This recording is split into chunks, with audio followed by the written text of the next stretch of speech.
السلام علیکم ورحمت الله وبرکاته. د ملګری سوال دا دی چې د ورځې سړی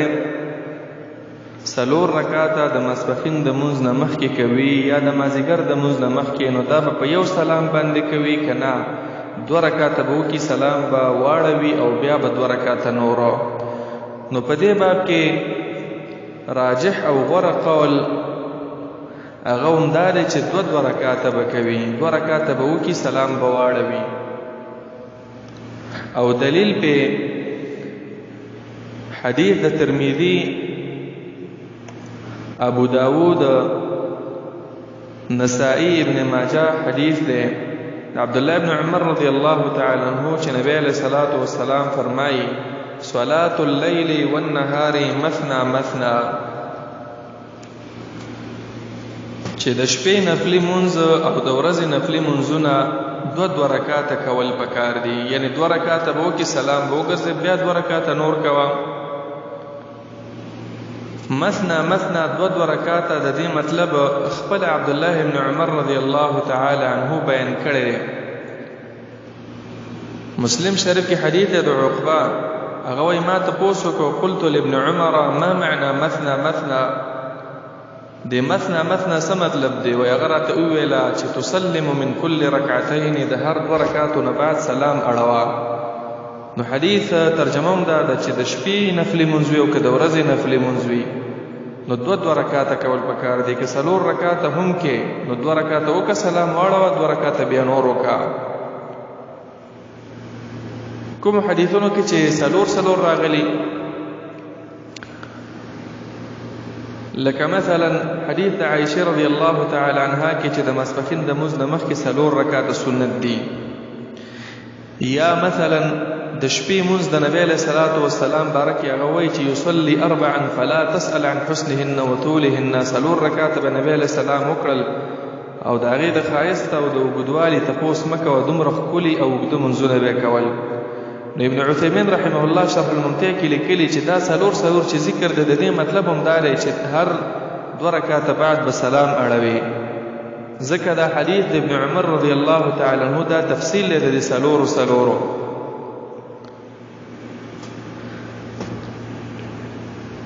دارنګه امام ابن خزیمه رحمه الله هغه دا باب تړلې په ابن خزیمه خپل کتاب کې چې باب التسلیم فی کل رکعتین من صلاة التطوع صلاة الليل والنهار جميعا. همدغه حدیث د عبد الله ابن عمر رضی الله عنه باب داسې تړلې چې د ورځې نفلي مونځ کې او که د شپې کې نو سلام به اړوي 2 رکعاته پاسه، او بیا د هغې پسې ورپسې متصل بل باب داسې تړلی ذکر الاخبار المنصوصة والدالة على خلاف قول من زعم ان تطوع النهار 4 لا مثلا. هغه احادیث او هغه نصوص چې هغه دلالت کوي په دې باندې چې د ورځې که 4 رکعاته ته نفلي مونځ هم کې نو هغه طریقه یې دا ده چې هر 2 رکعاته بعد به سلام اړوي. نو هغې باره کې به ډېر حدیث هغه راوړي دي چې هغه دلالت کوي په دې باندې چې د ورځې دا نفلي مونځونه هم 2 رکعاته کول پکار دي. دې باره کې یو روایت داسې هم راغلی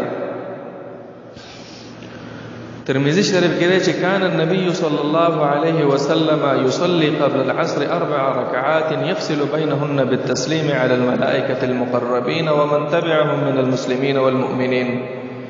نبی علیه الصلاة والسلام بعد مازدیګر نه مخکې 4 رکعاته کول، خو يفصل بينهن بالتسليم د 4 رکعاتو په منځ کې به جداواله او فصل راوستو په سلام اړولو سره. یفصل بینهن بالتسلیم، بعض علماء دا معنا کړي چې دلته مراد دا دی چې سړی سلام وکي په دې تشهد التحیة لله کې چې کوم سلام دی په ملائکو باندې، په مسلمانانو، په مؤمنانو. خو محققین علماء لیکلي چې د دې سلام نه مراد دغه سلام دی چې کوم د مونځ په اختتام کې راځي. همدا خبر ابن خزیمه رحمه الله په خپل کتاب کې لیکلی ده په صحیح ابن خزیمه کې هغه کې دا ویلي دي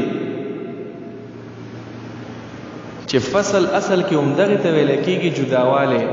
سړی صحیح نهایی سلام واړوي دې ته فصل نه ویل کېږي چې په تشهود کې سړی سلام چې کوم راغلی هغه سلام وکړي او همدغه شانته فتوا په دې وس وخت کې امام ابن عثیمین امام ابن باز رحمه الله ویم ورکړي چې دا حدیث مطلب همدغه دی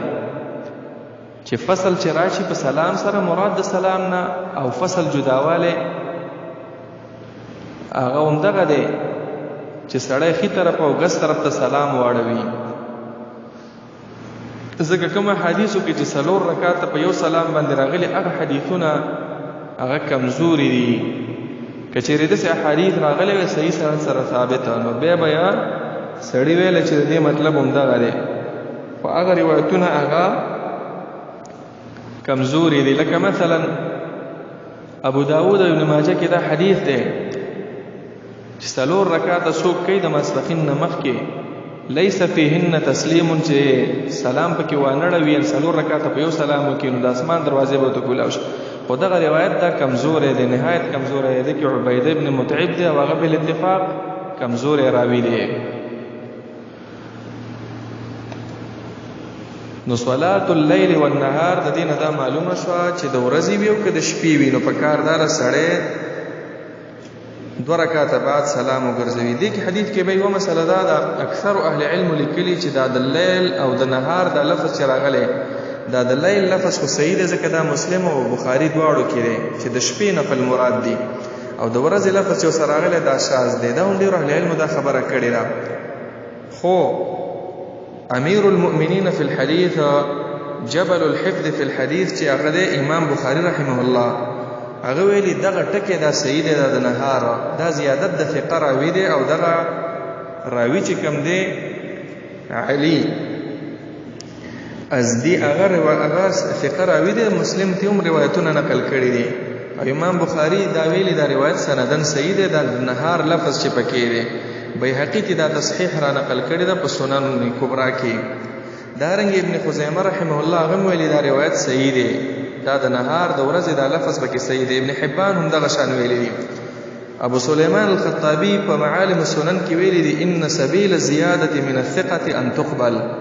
دا راوی ثقه دی مضبوط راوی دی او دغه لفظ را نقل کړي دی بالکل قابل عمل له نووي رحمه الله په مجموع کې لیکلي سند صحیح دی شوکانی لیکلی وحديث البارقي مشتمل على زيادة وقعت غير منافية فيتحتم العمل بها دا روایت بالکل وی صحیح دی او عمل په پکار دی کله ورځي او کله شپې پکار دار سره دو رکعات بعد سلام واړوي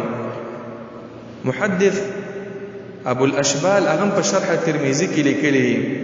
چې علي الازدی دا روایت را نقل کړي او هو ثقه وقد تابعه عليه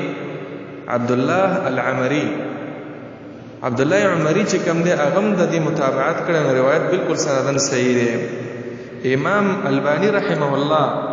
اغم لیکلی دی په تمام المنه کې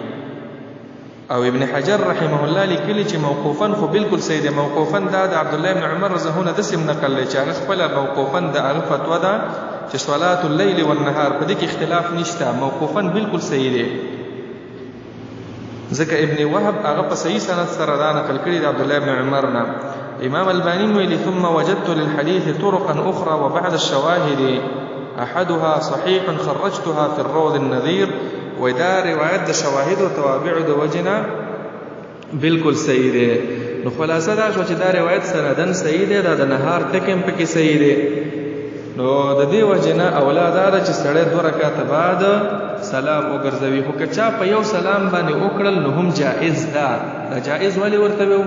ځکه عبد الله بن عمر زمونه دسی او اثر شته په مصنف ابن ابي شيبه کې او ابن عبد البر په تمهید کې تیر نقل کړي چې کان يتطوع بالنهار اربعا لا يفصل بينهن نو دغه اثر د وجنا جائز ده چې سړی څلور رکعات په یو سلام کولای شي والله اعلم بالصواب